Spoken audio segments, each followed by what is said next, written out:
మహాశివరాత్రి రోజు మనం ఎందుకు జాగరణ చేస్తామో ఒకసారి ఆలోచించారా? అమృతం కోసం దేవతలు దానవులు సముద్ర మథనం చేస్తున్నారు. ఒకేసారి లోకాలను నాశనం చేయగల భయంకరమైన ఆలాహలం ఉద్భవించింది.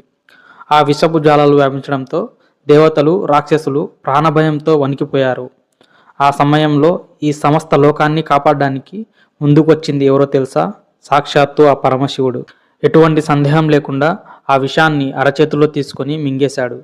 కానీ అది శివుడి లోపలికి వెళ్తే సమస్త సృష్టి అంతమవుతుందని తెలిసి సాక్షాత్తు ఆ పార్వతీదేవి ఒక్క క్షణం కూడా ఆలోచించకుండా శివుడి గొంతులోని విషాన్ని తన అరచేతితో ఆపుతుంది.